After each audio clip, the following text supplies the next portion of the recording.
Player Core 2 for Pathfinder Second Edition is here, and every single one of the classes that have been remastered in it have gotten at least one new, incredibly exciting thing that I'm here today to talk about. This is the comprehensive list of the single most exciting changes to each of the classes in Player Core 2.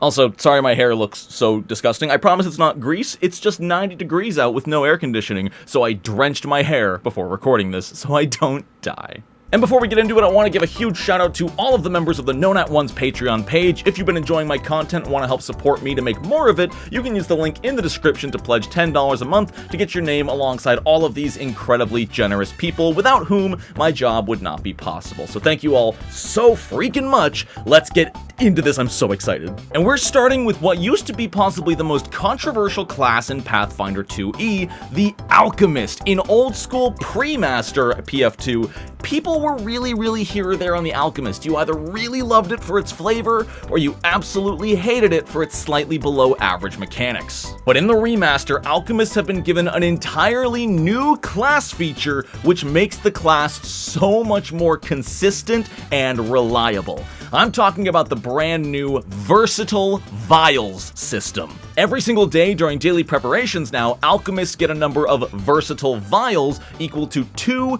plus their intelligence modifier. And, before you get worried, no, this is not replacing the actual items they can craft. This is a totally different and new mechanic. So if you've got a +4 to intelligence, you're starting the day with 6 Versatile Vials. What do? Well, on their own, they are just a 1d6 plus 1 splash acid damage bomb. That's it, plain and simple. But what makes these incredible is while you are exploring in downtime, whenever it's just in a dungeon or between towns, or basically anytime you are not in a combat encounter and you are exploring, every 10 minutes, you create 2 more Versatile Vials up to your maximum, which is the 2 plus your intelligence modifier. So if you wake up and get your 6 vials, go into a combat encounter and throw 4 of them, then in just 20 minutes of downtime, you are back up to your 6 vials. And this isn't even an action like refocusing for a spellcaster. Even if you're doing something else while exploring, you are regenerating and collecting resources to make new vials. So if you're in a dungeon, you finish a fight and you're out of vials, but the next room is, say, a puzzle room, then unless your GM specifically tells you, no, there's nothing in here you could use for alchemy, then if the puzzle room takes in-game 20 minutes, you get 4 vials back. And these vials actually get better with character levels, improving at levels 4, 12, and 18. So this is all exciting, but why am I so worked up about just infinite bombs? Well, because they're not just infinite bombs. Introducing the brand new feature of the subclasses, Field Vials. On top of those Versatile Vials being reliable acid damage bombs, every single Alchemist subclass also gets an alternate use of those vials. For example, the Bomber Alchemist can choose from multiple different damage types for their Versatile Vial bombs, or something like the Chirurgeon can heal their allies with their Versatile Vials. That is nearly infinite regenerative healing items. The healing is equal to the vial's damage, and a creature can drink it, or, and this is the best part, the Chirurgeon can throw their vials at allies to heal them as though they drank it. We are Baldur's Gate 3 up in here, just throwing healing potions at allies to keep them up. You can now reliably play an Alchemist that a long time ago, Paizo was too scared to give quote-unquote infinite healing, but in the modern landscape of PF2 with all the new features we've seen released and how powerful other classes are, Alchemist, especially Chirurgeons, gaining access to an infinitely renewable resource is the bump they need. Versatile Vials are so cool, and I can't wait to play an Alchemist here in the remaster. Now that we've covered something incredibly complicated, let's tone it back and cover something simple. I already talked about the Barbarian in Tuesday's Barbarian Deep Dive, which if you haven't seen it, there's an hour-and-a-half long video of just Barbarian coverage if you want to watch that. Highly recommend it. But y'all might remember me getting very excited when Barbarians hit level 11 because they get Mighty Rage. Back in the pre-master, this wasn't that special. It originally just let you use a 2-action rage ability and rage for free as part of that action, which nobody used. So instead, Paizo said, what do barbarians like to do? Damage! So now, once your barbarian is level 11, as long as you use their new quick tempered ability to let you rage as part of rolling initiative, then your first strike on your first turn of combat deals bonus damage equal to your rage damage. Meaning if you are, say, a giant instinct barbarian, your rage grants you 10 bonus flat damage on all melee strikes. So with Mighty Rage, that means your first melee strike is getting a flat plus 20 damage, not counting strength bonus, not counting weapon damage die, not counting weapon specialization, just from rage bonus, you're getting flat 20. Mighty Rage just feels so good, and you know there's going to be a build out there that is just based on dealing as much damage on the first hit of combat as possible to end things fast. I'm so excited to see people use that feat that just immediately ends your rage, so that at level 11 you can hit for 10 from rage, 10 from Mighty Rage, 10 from, is it Furious Swing or something like that? Plus all your damage, and if you crit, that's all getting doubled. You could easily hit for over 100 damage at level 11 on a single target, and that's just so exciting for me. The champion was tough to pick for this list, not because they didn't get a bunch of new stuff, they did, but a lot of their stuff was small little cleanups and tweaks. However, what I've decided to talk about as my favorite change to the champion is the brand new subclass they've been given, the Grandeur subclass, all about shining bright and dazzling and blinding those around you. This is an entire cause based off of being fabulous. I'm not even kidding, listen to this edict and anathema. Provide a shining example for others. Enjoy and share the beauty around you. Keep yourself tidy and well-groomed. And the anathema is not despoiling yourself by associating with fiends and unholy forces. I love this. I just love the most pretentious, beautiful paladin in the world using their beauty as their power. Their reaction's really good too. It reduces damage to allies like any good reaction always used to, and it afflicts the attacker with Revealing Light, which does some crazy stuff, effectively making them blinded and likely to miss going forward. This lasts for a full round, meaning that they're going to attack this turn, be blinded by your reaction. All the rest of their attacks this turn are going to have a flat chance to miss, which is great. At level 9, it inflicts persistent damage equal to your charisma modifier, just like it used to in the pre-master, but now they cannot recover from that persistent damage as long as they're affected by Revealing Light. So if they keep attacking, and if they do keep hitting, and you keep reducing the damage and blinding them, they're just taking persistent damage for the whole fight. And once the Grandeur champion is level 11, whenever they use this reaction, every enemy in their aura is affected by Revealing Light. This is crazy. I didn't even mention it verbally, I should have put it on screen, but Revealing Light nullifies things like invisibility and concealment, and it blinds them. Sorry, dazzled, but it turns invisible creatures concealed and concealed creatures perfectly visible, just on something you're gonna be doing anyway by reducing the damage to your allies with your reaction. The Grandeur cause is so freaking cool, and again, I said it in the last video, but concealment and invisibility comes up a lot more than you might think, so having an intrinsic class feature that counters and shuts it down, phenomenal. The Investigator got another really simple upgrade, but it's something that should have been in the original class because it makes perfect sense. Their Devise a Stratagem action can now be used in one of two ways. The first one is the attack stratagem. That's the one we know and love. You use it in combat, you get to add your intelligence modifier, you don't have to follow through with the attack. You know how it works if you've played an Investigator. But new to the remaster is the skill stratagem. Just like the attack stratagem, you roll a d20 and see what you would roll if you were to target this creature.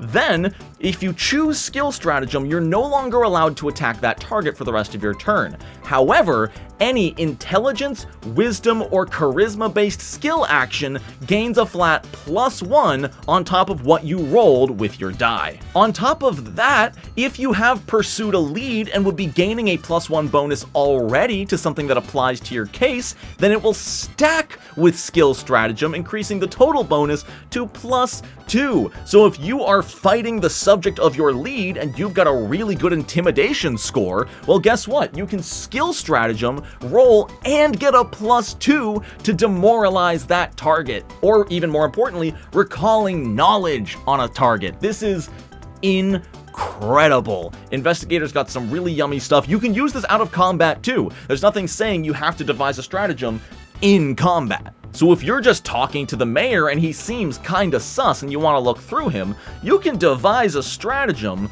look at him, and then make a perception check with +2. That's just great. This is just something that totally should have been part of the class from the get-go, and I love that we get it in the remaster. Oracles. This is going to be its own video, not just the Oracle class guide, but I'm probably going to make a video going over all of the major changes to the Oracle because it's more than I can really talk about in this quick video without this video dragging on, but I'll go over the highlights of the highlights. The Oracle's entire game plan has changed. You no longer want to exacerbate your curse. In the pre-master, exacerbating your curse gave you benefits and drawbacks. Now, making your curse worse just gives you drawbacks. But in exchange for that, the abilities you use that can push your curse are even more powerful. The focus spells are about the same, but oracles get a bunch of new feats with the curse-bound trait. Using these feats don't cost a focus point, but they do exacerbate your curse. Every single oracle mystery now starts with a first level feat like the Bones mystery gaining Nudge the Scales, which is just straight up healing. Healing that doesn't cost a spell slot or a focus point. All it does is exacerbate your curse. In order to reduce your curse-bound condition, you still need to refocus, but that's where another huge highlight comes in. In the pre-master, once you activated your curse, it was stuck at the first level until your next daily preparations. You could not reduce it below its minor curse effect. Now, curses all have a curse-bound 1, 2, 3, and 4 effect, but when you refocus, you just reduce your curse-bound condition by 1. And you can reduce it to 0. You no longer need to live with a 24-hour curse because you used a single focus spell that day. I really love this. The fact that the curse is inherently negative now, but the Oracle, if they can find the time, can control and subdue it, feels awesome. This much more feels something like maybe Raven from Teen Titans kind of deal, where yeah, she is cursed and that curse is giving her powers, but she needs to take her time to meditate lest it overwhelm her. But as long as she has that time, she can push it all the way back down, rather than just having to suffer these weird effects for 24 hours. There's a lot more to the Oracle that has changed, but like I said, I'll be going over that either in its own video or just when I get to the full Oracle deep dive, which is probably going to be like a 2-hour-long video, I swear. Sorcerers get another really simple upgrade that I think should have been there the whole time.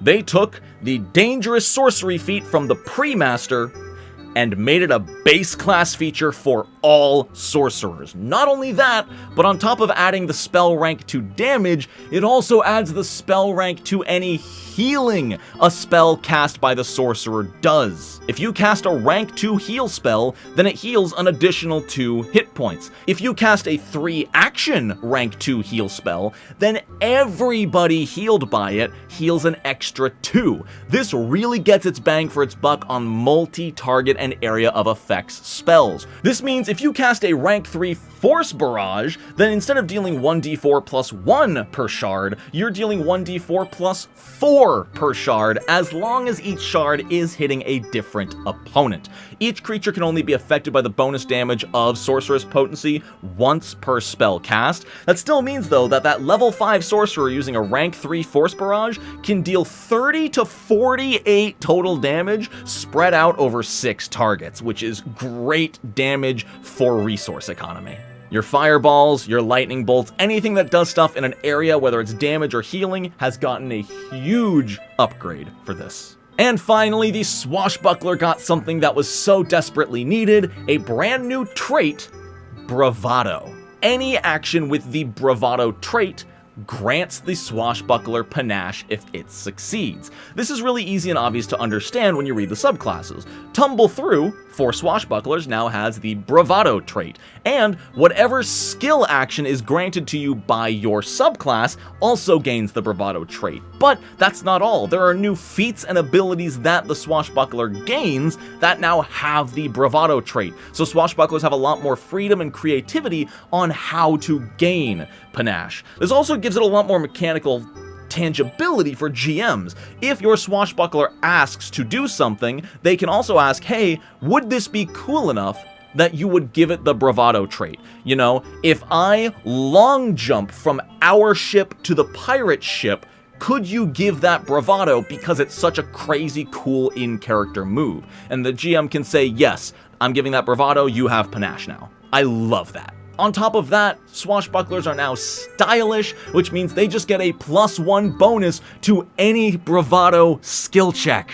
This only applies in combat, but it still makes it so that while fighting, the Swashbuckler is even better at what they do to gain panache. It's so in character, that bonus makes it a lot more reliable, a lot more likely to critically succeed at these cool Bravado actions, and it has given the Swashbuckler a ton more flavor. I love it. So if you're this far into the video, first off, thank you for watching, and second, you might realize I missed a class here in Player Core 2, and some of you, because you're not patient, might have already left a comment saying, "No, Nat, why did you skip Monk?" In which case I'll find the comment an hour after it's posted with the edit that says, "Oh, my bad." But there's a reason I didn't cover Monk, and it's because I lied at the beginning. There's one class that didn't get a whole bunch of cool new stuff, and sadly, it's Monk. I'm sure I'm missing a few changes here and there, but I spent about 10 minutes going and skimming through the class last night, and I couldn't really find anything. Some things got a little bit more support. Whirling Throw and the Grapple Monk as a whole is a little bit more viable and does a little bit more damage, has some cool little things in there.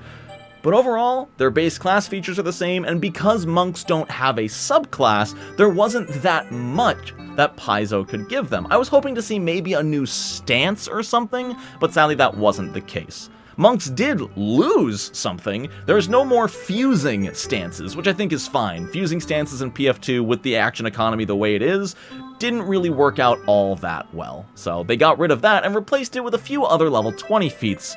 One of which is the coolest feat in the game, Godbreaker, where you kick somebody into the air. If you succeed, you kick them farther into the air. If you succeed, you kick them farther into the air. And if you land all 3 attacks, you grab them, spiral down into the earth, hitting them with a 4th unarmed strike, having them take the full 60 falling damage, and you jump off and land, and you're totally fine, and it's the coolest feat in the game. Video over.